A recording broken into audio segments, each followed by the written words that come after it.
सुना कि वो कल आपने मूवी तो नहीं देखा, लेकिन वो अब्दुल कलाम का था कि एक चीज है आपको पाट सकती है, यानी किसी का सुन सुन के करेगा तो अभी आपको बच्चों ने सुना तो थोड़ा बातें करिए कि क्या स्टडी में चीज होती है कि आपको गिर सकता है। क्या स्टडी में? हाँ, स्टडी में क्या खराब हैबिट हो जाएगी होती है तो हम गिर जाएगा स्टडीज में।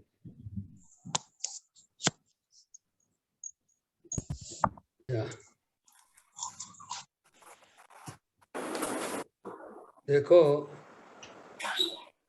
स्टडी हॉल में आप लोगों ने खुद ने आपका अनुभव बताया कि सत्संग में आने से पहले मैं कितना टीवी मोबाइल वगैरह यूज करता था या करती थी, तो आपको सत्संग में आने से इतना फर्क पड़ गया।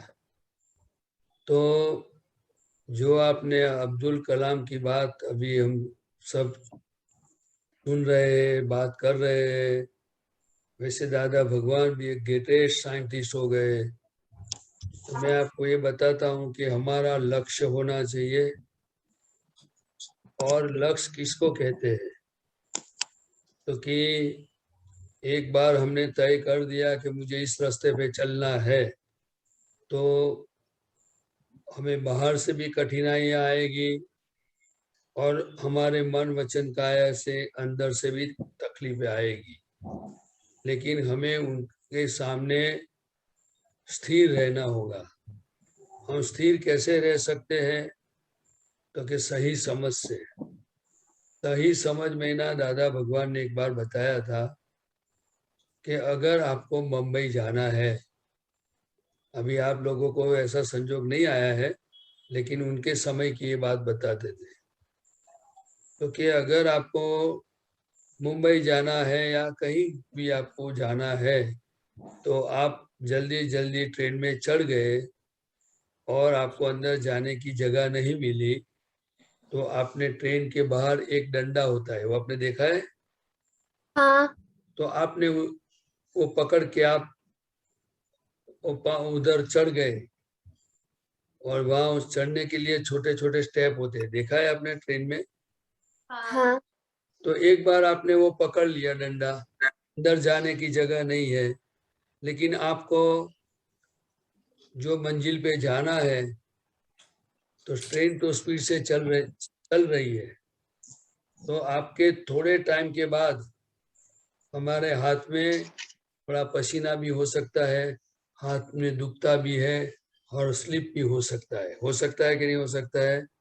हाँ। लंबे समय के बाद वो इफेक्ट आती है, लेकिन दादा भगवान ने बताया उस समय आप क्या करते हो? तो कि किसी भी तरह मुझे गिरना नहीं है। हमारा लक्ष्य क्या होता है उस समय? किसी भी तरह मुझे गिरना नहीं है। गिरना नहीं है, और मुझे मेरे जो मंजिल पे जाना है वहीं मुझे पहुंचना है। बराबर? तो कैसे भी करके वो पकड़ के रखता है। इसी तरह हमें जो अगर पढ़ाई में, सत्संग में या अच्छे रास्ते पे चलना है, तो हमें क्या करना होगा वो आपको समझ में आया? हमने एक बार तय कर दिया कि 5 बजे उठना है, तो एट एनी कॉस्ट 5 बजे उठना है। हमें स्टडी करना है, तो हमें परफेक्ट स्टडी ही करना है। आप समझे? हाँ। कि कोई भी बीच में आवे,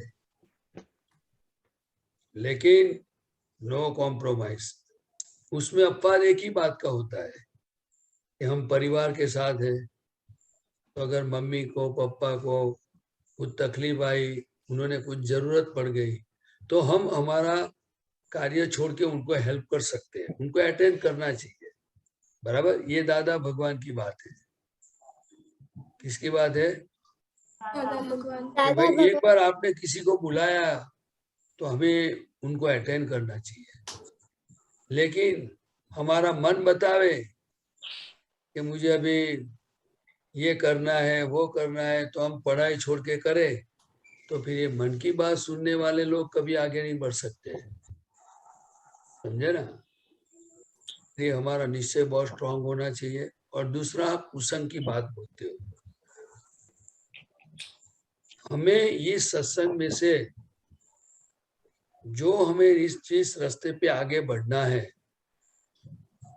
तो वो बढ़ने में कौन सी ऐसी चीजें हैं जो मुझे आगे जाने नहीं देती है, रुकावट करती है, वो हमें उनको समझना चाहिए। क्या करना चाहिए? दादा भगवान का पूरा मैसेज एक ही चीज का है कि हर चीज को आप समझो, गलत चीज को भी गलत समझो कि ये गलत क्यों है और सही चीज क्या है। कोई भी दोनों में से एक चीज हमको पक्की समझ में आ गई तो आप कोई भी व्यक्ति में परिवर्तन आ सकता है, जो लाना चाहता है तो। लेकिन जितनी समझ पक्की होगी इतना हमारा काम बनेगा। आप समझे? दूसरी बात, हमारे पास बहुत सारे ऑप्शन है। क्या क्या ऑप्शन है आपको पता है? कोई भी चीज के लिए ऑप्शन होते हैं कि नहीं होते हैं? हाँ। ऑप्शन होते हैं, सॉल्यूशन होता है ना हर चीज का। कोई ना कोई रास्ता होता है कि नहीं होता है? समझो स्टेशन पे जाने के लिए कितने सारे रास्ते होते हैं, बराबर ना? तो हमें हमारा मंजिल पे पहुंचना है, अच्छी पढ़ाई करना है, कुसंग से दूर रहना है, हमें कोई अच्छा आदमी बनना है, तो वो बनने के लिए किस चीज की जरूरत है वो समझ हमें चाहिए। क्या चाहिए? समझनी चाहिए। जितनी, इसीलिए दादा भगवान कहते थे, एक बार मैंने उनको सवाल पूछा था अहमदाबाद में, तो दादा भगवान ने बताया समझ का मतलब क्या होता है आपको पता है? मैंने बोला नहीं दादा। दादा ने उसी समय बताया जो चीज समझ में आ गई वो चीज उनके वर्तन में आ जाती है। क्या बोला उन्होंने? जो चीज समझ समझ का में मतलब क्या होता है? तो प्रैक्टिकल, वर्तन में, प्रैक्टिस में आ जाता है। जब तक ये चीज हमारी प्रैक्टिस, तब तक हमारी समझ में कहीं कचास है। आप समझे? हाँ हाँ, तो वो हमें ये ढूंढना होगा। लेकिन जो जो चीज आपको समझ में आवे कि ये चीज मुझे आगे बढ़ने में रुकावट करती है, तो उनका सॉल्यूशन लाना चाहिए। क्या करना चाहिए?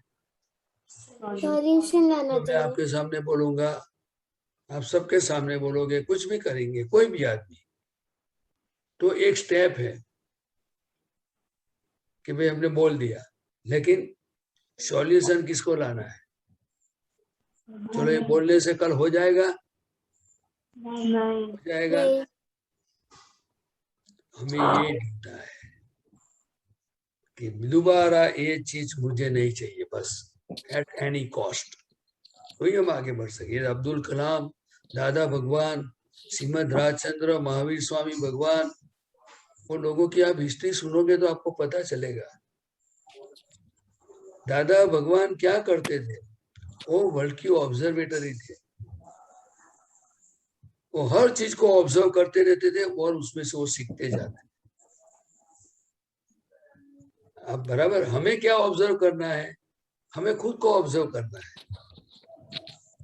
कि मुझे कौन सुबह उठने नहीं देता है, मुझे कौन पढ़ाई नहीं करने देता है, मुझे कौन टीवी देखने को बताता है, मुझे कौन मोबाइल खुद मुझे खींचता है कि मैं मोबाइल के पास चले जाता हूँ, टीवी मुझे बुलाता है कि मैं टीवी के पास चला जाता हूँ। आपको थोड़ी बात समझ में आई? हाँ। हाँ।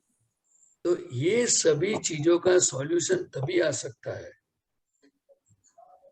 कि हमें ये सही कौन है, गलत कौन है।